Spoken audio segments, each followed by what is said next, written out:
자, 다음 근로자 안전보건교육인데요. 교육 매 분기별로 받으시죠? 실제로 3시간씩 다 받으십니까? 그쵸? 그러지 마십시오. 모든 안전보건의 근간은 교육에서 나오는 거거든요. 우리 이거 홍보는 꼭 해주십시다. 이제 가서 지금 교육 끝나고 나서 우리 조합원분들한테 실제 교육시간 또 근무시간은 인정되잖아요.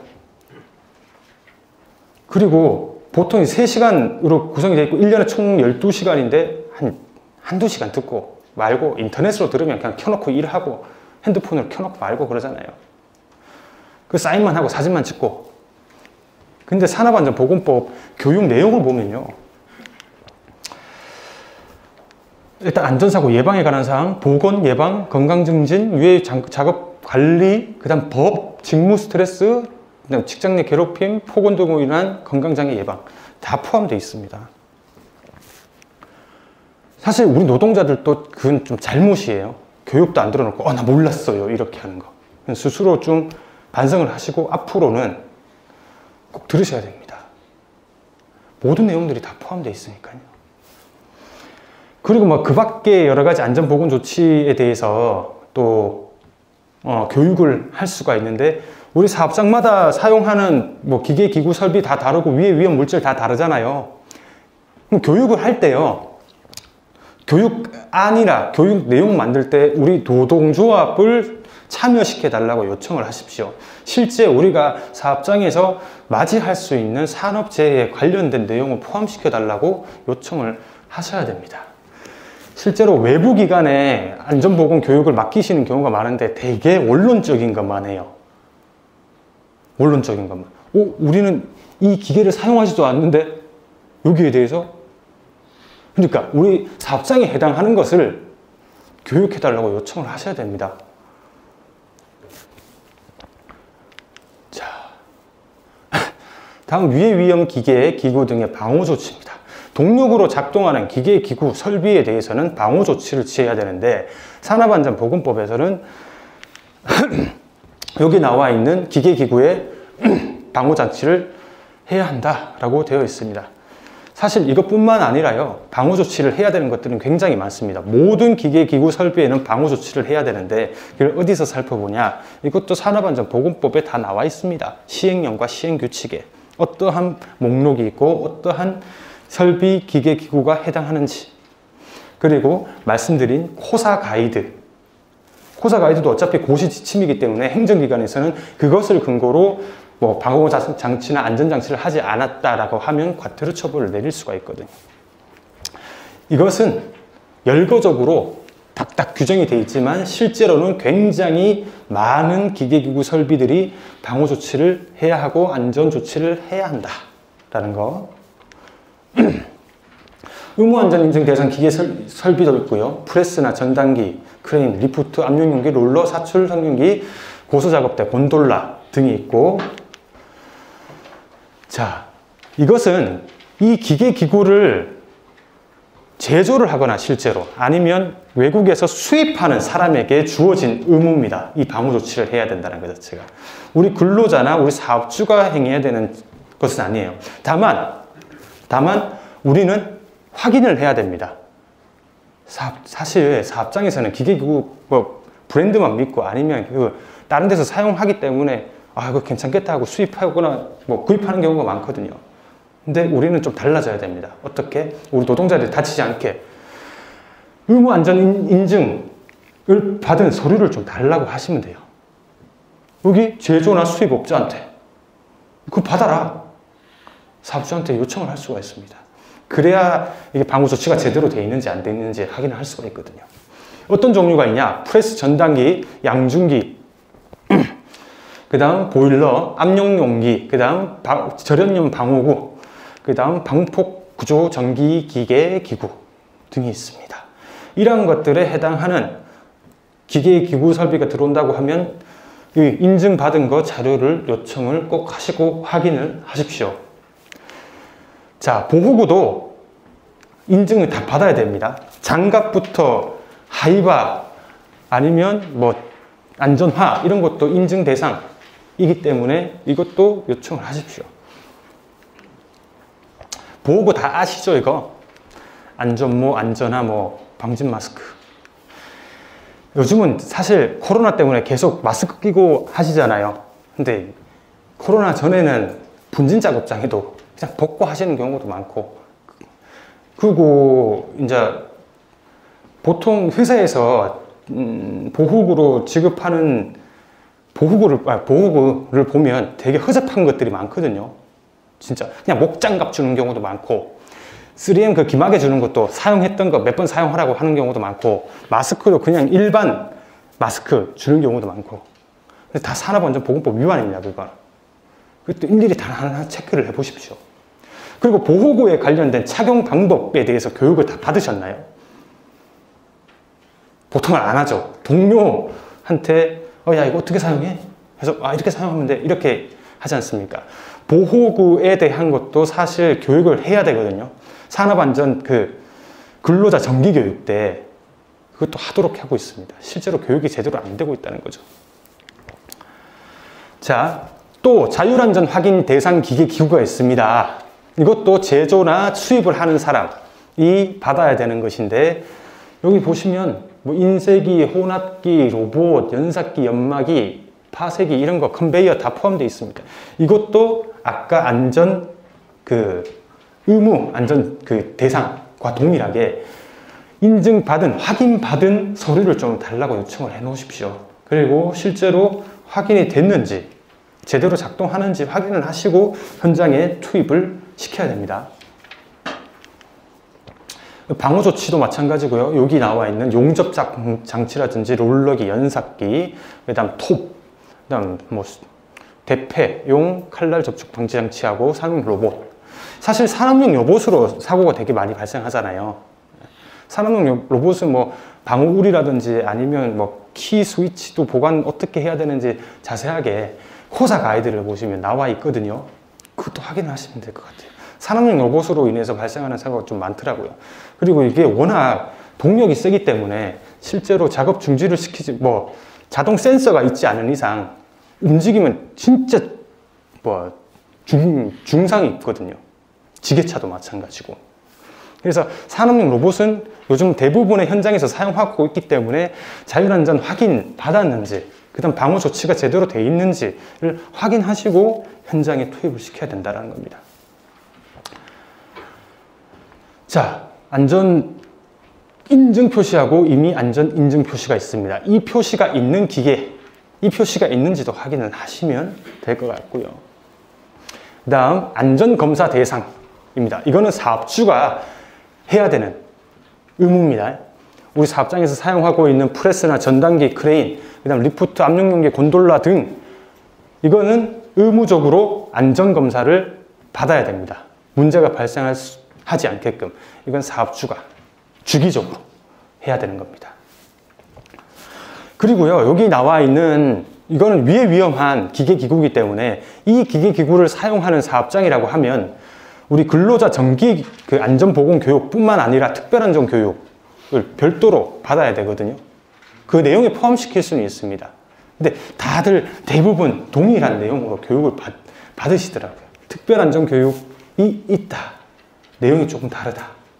이 기계기구에 대한 설명이 추가적으로 들어갑니다.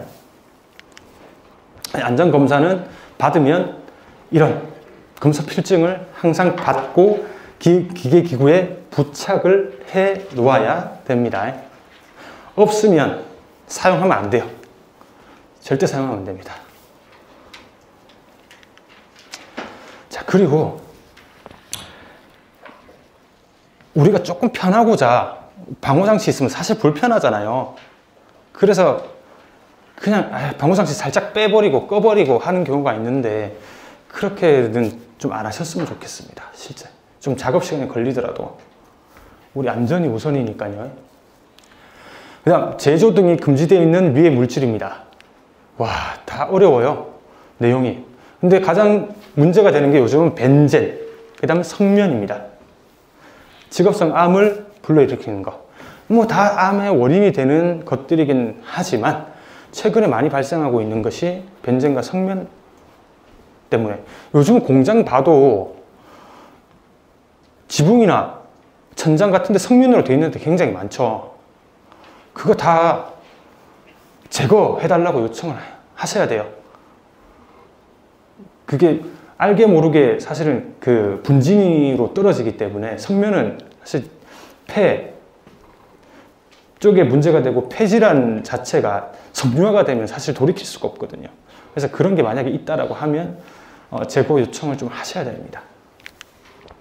자, 허가 대상 유해 물질.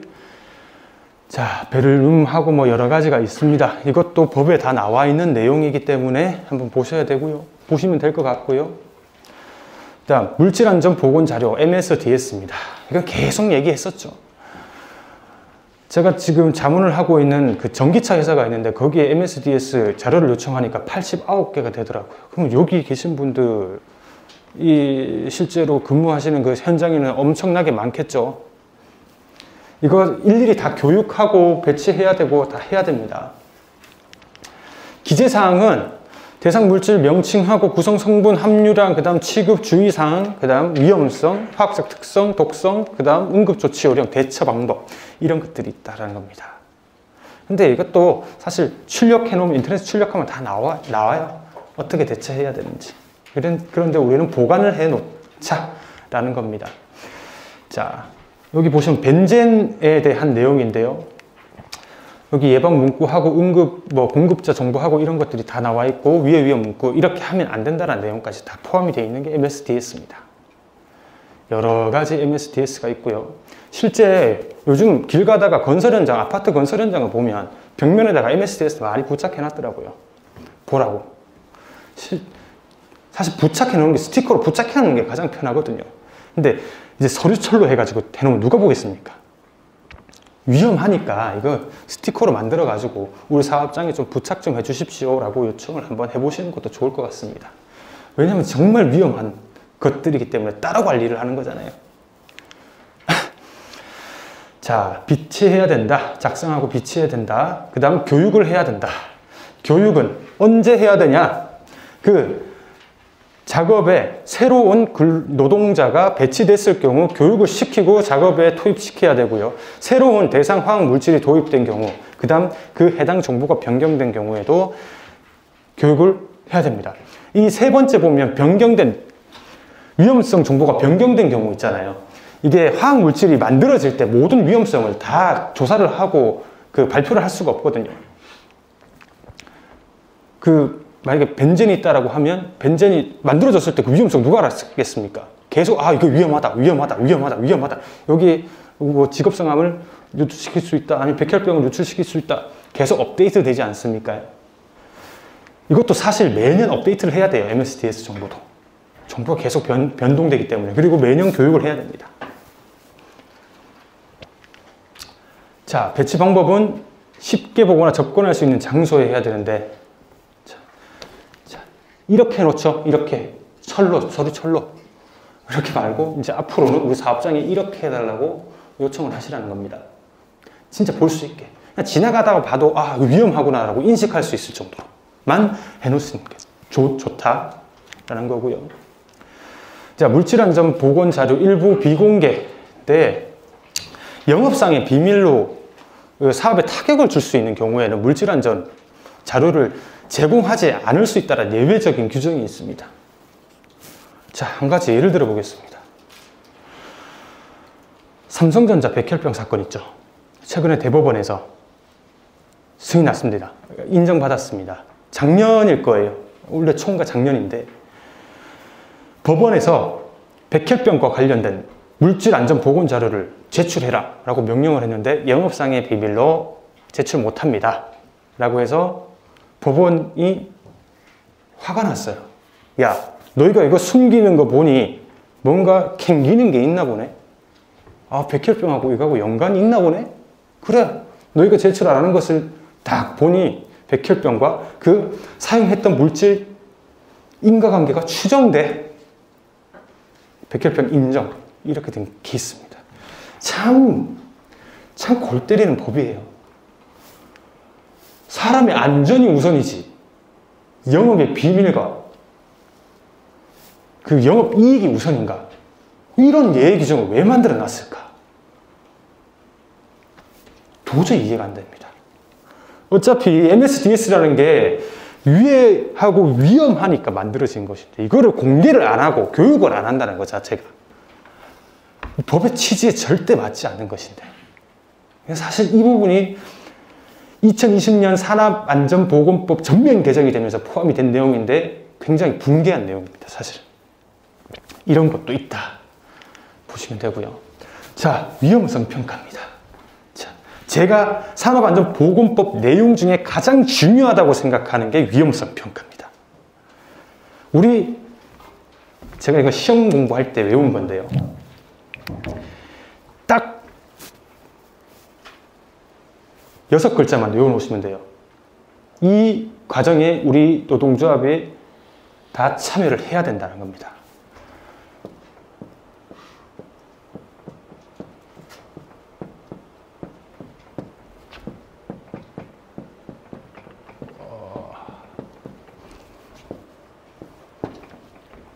사파축 혈감기. 사파축 혈감기입니다. 사전조사. 위의 위험 요인 파악. 그리고 위험성 추정. 위험성 결정. 감소 대책. 그 다음 기록. 이 일련의 과정을 거쳐서 위험성 평가가 이루어집니다. 다 참여를 하셔야 돼요. 그리고 근로자도 참여시키도록 하고 있습니다. 위험성 파악을 할 때. 자, 위험성 평가 다들 사업장에서 다 하셨죠? 하신 걸로 알고 계시죠? 최초로 위험성 평가를 하고 1년에 한 번씩 또 위험 평가를 받아야 됩니다. 그런데 보십시오. 위험성, 사업장에서 발생할 수 있는 모든 위험성을 파악을 하고 추정, 이게 중대한 위험성인지 위해한 위험성인지 파악을 합니다. 그다음 감소, 대책도 다 세워요. 모든 거. 위험성 평가만 잘 되면요, 사실 재율이 확 떨어집니다. 근데 제가 어디든 진단을 나가보면요, 형식적으로 하고 있습니다. 그냥 관리 부서에서 형식적으로 해요.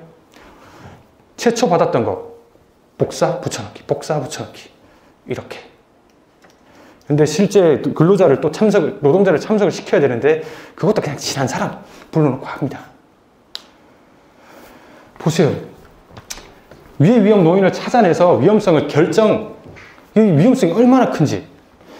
자, 사전 조사는 어떻게 하는 거냐면요. 일단 제가 말씀드린 기구 설비들 목록 다 볼 거고요. 그 다음 회사의 도면, 설비, 배치, 구조 이런 것도 다 보고요. 그 다음 건강검진 기록, 특수건강검진 받았다고 하면 특수건강검진 기록도 다 보고요. 그런 자료들을 다 취합을 해서 이런 위험성이 발생할 수 있겠네? 이제 파악을 합니다. 한 수백 가지가 돼요. 진짜로. 이 하나하나에 대해서 이제 위험성을 추정을 하는데, 위험성을 추정할 때는 발생 빈도와 강도를 가지고 이 위험성을 추정합니다. 많이 발생할 수 있다. 예를 들어서요, 소음인 경우에는 이게 위험성 평가를 할 때 행렬식으로 하거든요. 행렬식으로 1, 1, 2, 3, 2, 3 보통 매트릭스식으로 이렇게 딱딱딱딱 하게 되는데, 여기가 빈도라고 칩시다. 여기가 위험성.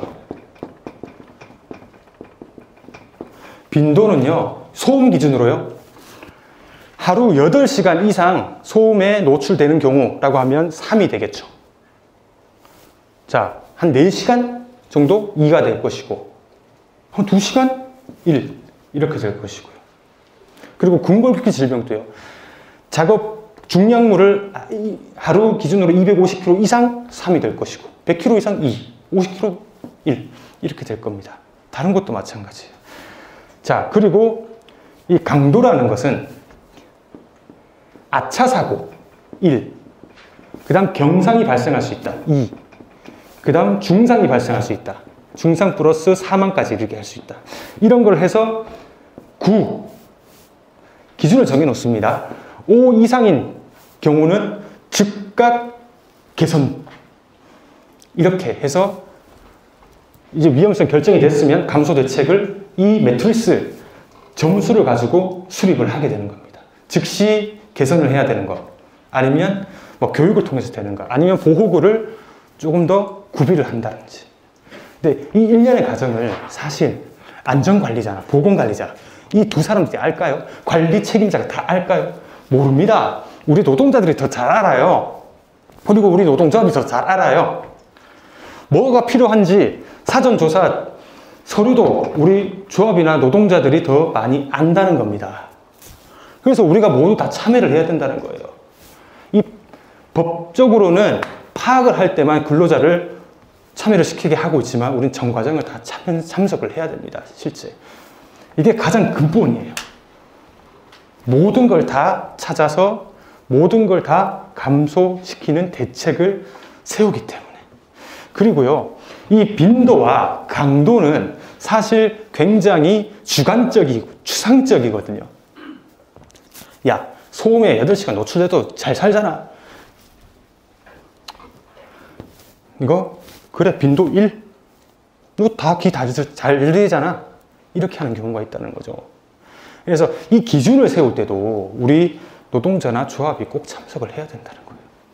그리고 기록도 제대로 되고 있는지 봐야 되고, 그 다음 감소 대책이 제대로 이루어지고 있는지도 봐야 됩니다. 자, 중대재해처벌법 다음 시간에 이제 강의를 하겠지만 의무적으로 위험성 평가를 하게끔 하고 있습니다. 모든 사업장에 사업주의 의무로 들어가 있어요. 그리고 그 개선 대책에 대해서 이행을 하고 있는지 반기별로 점검을 받도록 하고 있습니다. 그 점검은 뭐 사업장 내부에서도 할 수 있지만 외부 위탁을 또 줄 수도 있고요. 근데 노동조합의 참여는 보장되어 있지는 않습니다. 하지만 우리 조합이 과반 노조고 뭐 한다, 그럼 보건위원회가 있다라고 하면 그 이행 과정에 있어서도 우리에게 확인시켜 줄 수 있는 그런 조치를 취해달라고 요청을 하실 수 있다는 겁니다. 실제로. 만약에 이행이 안 됐다라고 하면 추가적으로 인력을 보충해야 되거나 예산을 확충해야 되는 의무도 부과를 하고 있습니다. 우리 조합이 할 게 되게 많아요. 그래서 안전보건과 관련해서는.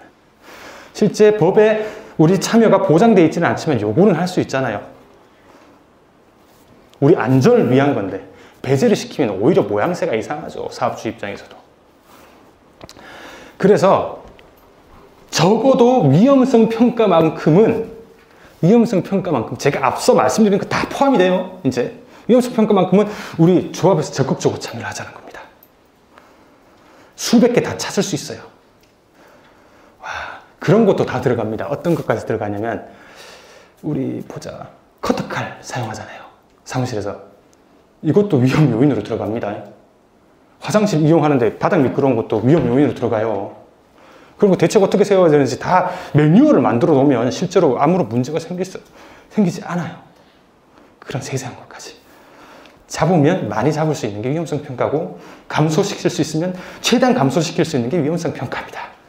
그래서 꼭 내용을 알아두시고요. 제가 안전보건 기준에 관한 규칙도 꼭 살펴보라고 말씀드렸지만 위험성 평가에 관한 지침이 있습니다. 이것도 법제처 홈페이지 들어가면 있습니다. 그 내용도 다음 주에 복기를 하셔서 한번 읽어보시는 게 좋습니다. 꼭 필요한 거니까요. 그건 분량이 별로 되진 않습니다. 자, 평가 절차는 사파추 결감기 제가 말씀드렸고요. 평가 방법은 보십시오. 모든 게 다 평가 대상이고 모든 유해 요인이 평가 대상입니다. 자, 이거를 평가하기 위해서 우리 조합은 그 규칙을 정확하게 알고 계셔야 된다는 거예요. 혹시나 모르는 부분이 있으면 저희한테 자문을 구하셔도 됩니다. 왜냐하면 가장 중요한 것이기 때문에요. 자, 대책은 제가 말씀드렸다시피 점수를 계량화시켜서 높은 것부터 우선적으로 진행을 해야 됩니다. 근데 참 대책 제가 봤는데 진짜 대기업인데 위험성 평가를 하는 걸 봤는데 교육 이렇게만 돼 있더라고요. 실질적으로 이거를 감소시킬 수 있는 대책, 이것도 우리가 진짜 적극적으로 주장을 하셔야 됩니다.